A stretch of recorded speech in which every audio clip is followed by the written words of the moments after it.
اعوذ باللہ من الشیطان الرجیم، بسم اللہ الرحمن الرحیم، لا الہ الا اللہ وحدہ لا شریک لہ، لہ الملک و لہ الحمد وہو علی کل شیء قدیر۔ اللہم صلی علی سیدنا محمد وعلی آلہ وصحبہ صلاۃ تکون لنا امان من کل خوف۔ بیان عرس مبارک 7 نومبر 1986۔ بسم اللہ الرحمن الرحیم، ونعم المولا ونعم النصیر۔ رب اشرح لی صدری ویسر لی امری واحلل عقدۃ من لسانی یفقہوا قولی۔ اللہم صلی علی سیدنا محمد وعلی آل سیدنا محمد وعلی اصحابہ وعلی ازواجہ اجمعین وبارک وسلم وصلی علیہ۔ الحمدللہ،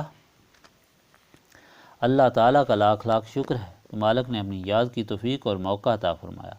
لاکھوں اور کروڑوں درود حضرت محمد مصطفیٰ صلی اللہ علیہ وآلہ وسلم پر، جن کے توفیق خدا نے یہ مہربانی فرمائی۔ برادران طریقت، مالک نے بڑی خوبصورتی سے اس دنیا اور مافیا کی حقیقت کو قرآن پاک میں بیان کیا ہے کہ کل من علیہ فان ویبقی وجہ ربک ذو الجلال والاکرام۔ زمین پر جتنے ہیں سب فنا پذیر ہے اور باقی ہے تمہارے رب کی ذات عظمت اور بزرگی والی، یعنی دنیا کی ساری شان، بان، حسن، جمال، پہاڑ، سمندر، غرض جو کچھ بھی ہے جس شکل میں ہے سب فنا ہو جائے گا، رہے گی باقی صرف رب العزت کی ذات جس نے سب کو پیدا فرمایا۔ یہ خدا کا فرمان جس پر کوئی شک و شبہ نہیں کر سکتا، اور تاریخ گواہ ہے ہزاروں سال ہو گئے کوئی نہ رہا، بلکہ ہر شے عبرت بن کر نمودار ہوتی رہی۔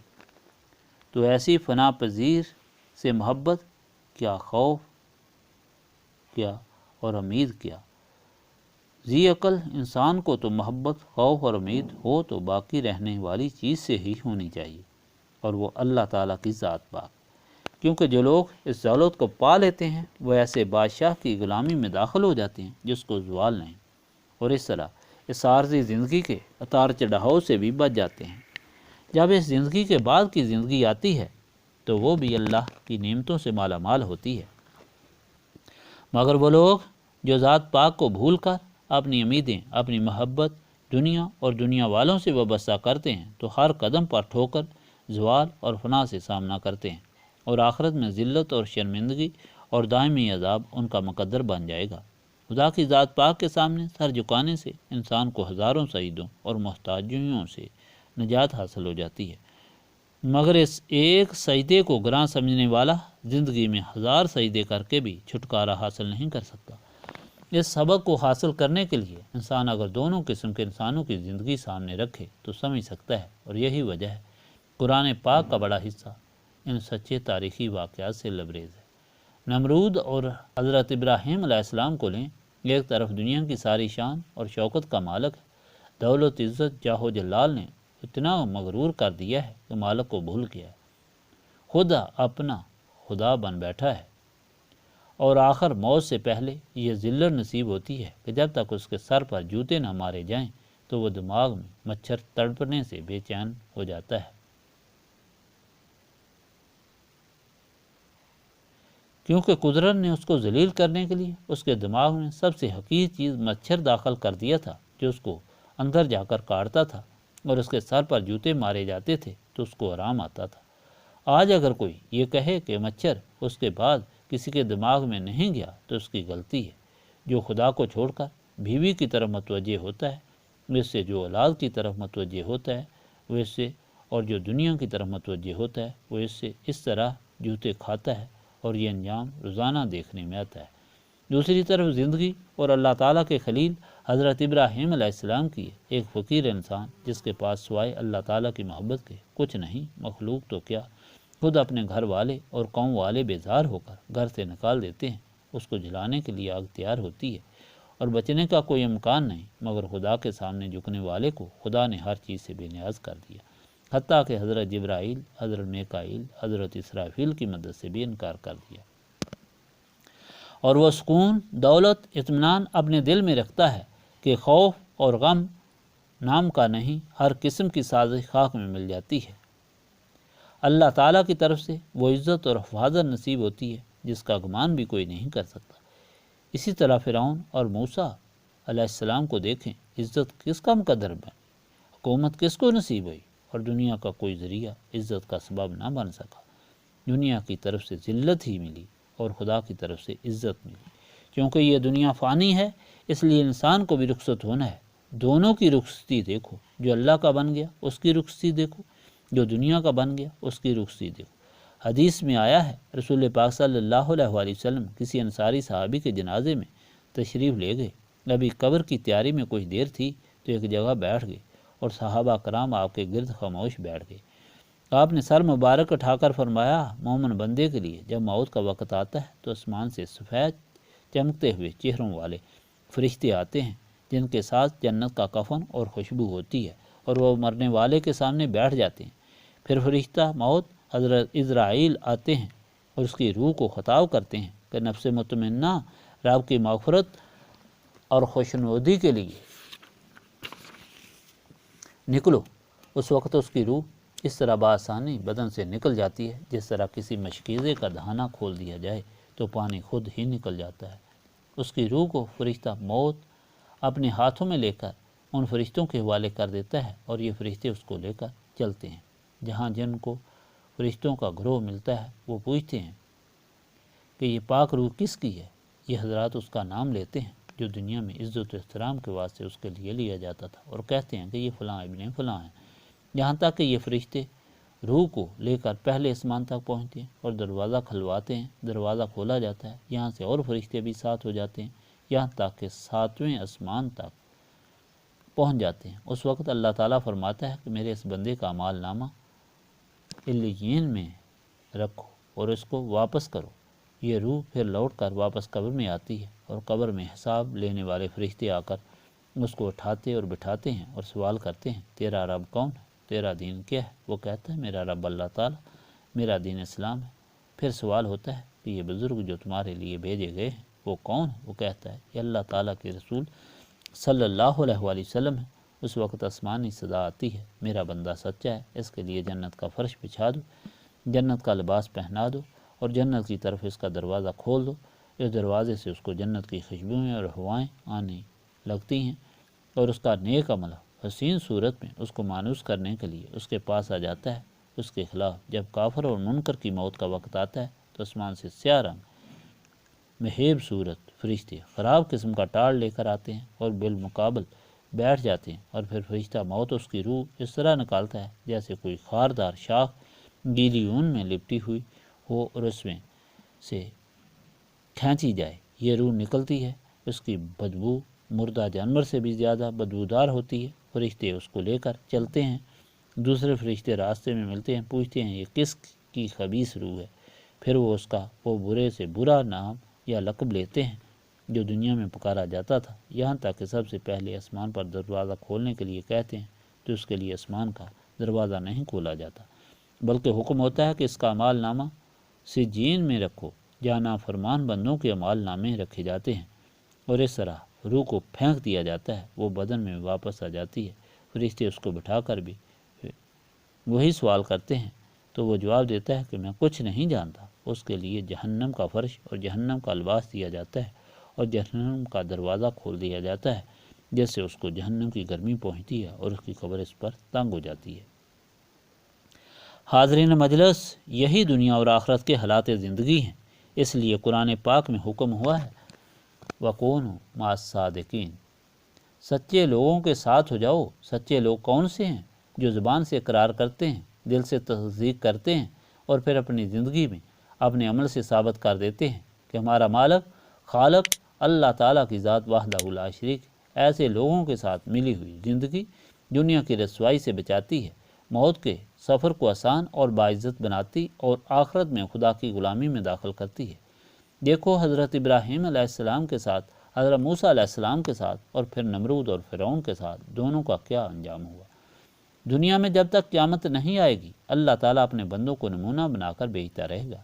نبوت ختم ہوگی مگر نبی پاک صلی اللہ علیہ وآلہ وسلم کے غلام نبی پاک صلی اللہ علیہ وآلہ وسلم کی امت کو ساتھ لے کر یہ زندگی کا سفر طے کرتے رہیں گے، اور جو خدا کے فرمان کے مطابق ایسے لوگوں کی معیت و دوستی میں زندگی گزار دیں گے، دنیا میں بھی کامیاب و کامران اور آخرت میں بھی سرفراز اور سرفراز، اور ایسے لوگوں کی دوستی چھوڑنے والے شرمندہ اور ذلت کے سوا کچھ حاصل نہ کر سکیں گے۔ آج آپ جس اللہ تعالیٰ کے بندے کی یاد منانے کے لیے جمع ہوئے ہیں، یہ وہ شخصیت تھی کہ جس کے ساتھ ملنے والے لاکھوں انسان باخدا ہو گئے اور دنیا اور آخرت کے غموں سے نجات حاصل کر کے عزت و آبرو کی دولت سے بہربار ہوئے، اور جنہوں نے غرور اور تکبر کیا وہ خاک میں مل گئے۔ حضرت خواجہ محمد قاسم رحمۃ اللہ علیہ جب کئیاں شریف حاضری کے لیے جاتے تھے تو راستے میں ایک مزدور سڑک کے لیے روڑی کوٹتا تھا۔ وہ ہمیشہ حضرت پیر صاحب رحمۃ اللہ علیہ کو دودھ لا کر دیتا، دعا کراتا اور اپنی تنگ دستی بیان کرتا۔ حضرت نے اس کے لیے دعا کی تو آپ کی روانگی کے بعد مہاراجہ کشمیر بھی خدا کی مرضی سے اسی راستے پر روانہ ہوا۔ خدا کی قدرت ہے، جس جگہ حضرت بابا جی رحمۃ اللہ علیہ بیٹھتے تھے وہاں گھاس سبز ہو گئی تھی، جگہ خوبصورت ہو گئی تھی۔ مہاراجہ کو بھی وہی جگہ پسند آ گئی اور وہیں بیٹھ گیا۔ وہی مزدور وہاں کام کر رہا تھا، اس نے جھاڑیوں سے جنگلی پھولوں کا گلدستہ بنا کر مہاراجہ کو پیش کرنا چاہا، مگر سپاہیوں نے آگے نہ آنے دیا۔ جب مہاراجہ کی نظر پڑی تو اس نے حکم دیا کہ اس کو آنے دو۔ نزدیک پہنچا تو اس نے گلدستہ پیش کیا۔ مہاراجہ نے پوچھا کہ کیا کام کرتے ہو؟ اس نے بتایا کہ بچے چھوٹے ہیں اور روڑی کوٹ کر ان کو پالتا پوستا ہوں۔ مہاراجہ نے حکم دیا کہ یہاں سے سری نگر تک اس شخص کو بجری کا ٹھیکہ دیا جائے۔ حکم کی دیر تھی، ٹھیکہ مل گیا اور وہ شخص لاکھ پتی بن گیا۔ کوہالہ کا سارا بازار اس نے لے لیا اور وہیں اپنا دفتر بھی بنایا اور شادیاں کی۔ 4 بیویاں ہو گئیں، الگ الگ بنگلے بنائے، مگر پھر اپنے محسن کو بھول گیا۔ عرصہ بعد اس کا ایک پیر بھائی جو اسی راستے پر تجارت کی غرض سے سفر کرتا تھا کسی مصیبت میں پھنس گیا اور 60 روپے ضرورت کے تحت اس سے قرض لیے۔ کافی عرصہ گزرنے کے بعد بھی وہ قرض ادا نہ کر سکا تو ایک دن اسی سیٹھ نے اسے دیکھا تو سارا مال اس کا چھین لیا۔ وہ شخص حضرت بابا جی صاحب رحمۃ اللہ علیہ کی خدمت میں حاضر ہوا اور اپنی فریاد کی۔ بابا جی صاحب نے اپنا خادم بھی اور اس کو 60 روپے بھی دیے اور فرمایا جاؤ اس کو جا کر بولو کہ یہ غریب آدمی ہے، اس کو چھوڑ دو، اور اگر وہ نہ مانے تو یہ 60 روپے رومال میں بندھے ہیں، اس کو دے دو، اور ساتھ یہ بھی بتا دینا کہ یہ آگ ہے۔ چانچہ وہ گئے اور اس آدمی سے ملے۔ اس نے کہا کہ اس نے میرا قرض دینا ہے۔ بابا جی صاحب رحمۃ اللہ علیہ کا اس میں کوئی دخل نہیں۔ پھر حکم کے مطابق خادم نے 60 روپے دیے اور کہا یہ آگ ہے۔ اس نے روپے لے کر جیب میں ڈال لیے اور کہا کہ آگ ہے تو کوئی بات نہیں۔ خدا کی قدرت، رات کو کوہالہ بازار میں آگ لگ گئی، ساری دکانیں جل گئیں، اس کے سارے کاغذات و سندیں بھی جل گئیں، جس کے نتیجے میں اس کے ٹھیکے بھی ختم ہو گئے اور وہ لاچار ہو گیا، اور بیویاں بھی مصیبت دیکھ کر طلاق لے کر بھاگ گئیں۔ یہ تھا نتیجہ دوستی کا اور دوستی چھوڑنے کا۔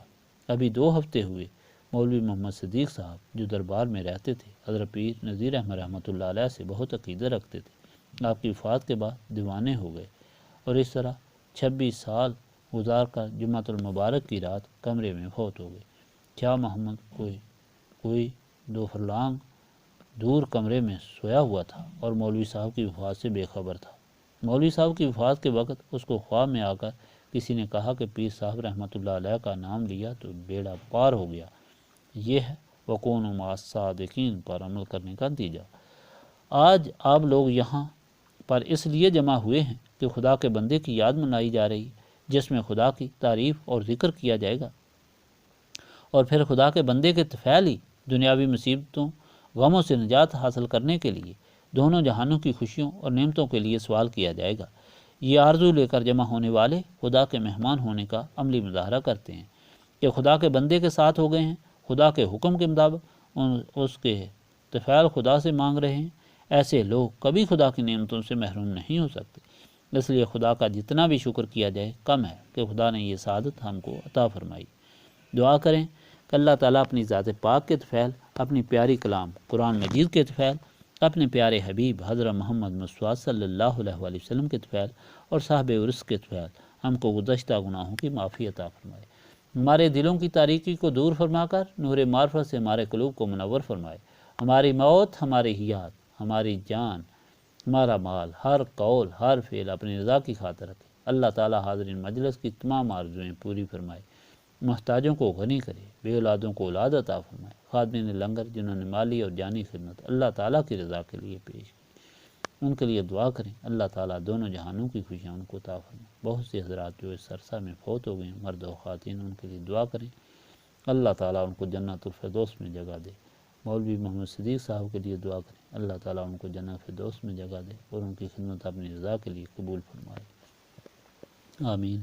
اللہم صلی علی سیدنا محمد وعلی آلہ وصحابہ صلاۃ تکون لنا امان من کل خوف۔ ربنا تقبل منا انک انت السمیع العلیم وتب علینا انک انت التواب الرحیم۔ سبحانک ربک رب العزۃ عما یصفون وسلام علی المرسلین والحمد للہ رب العالمین۔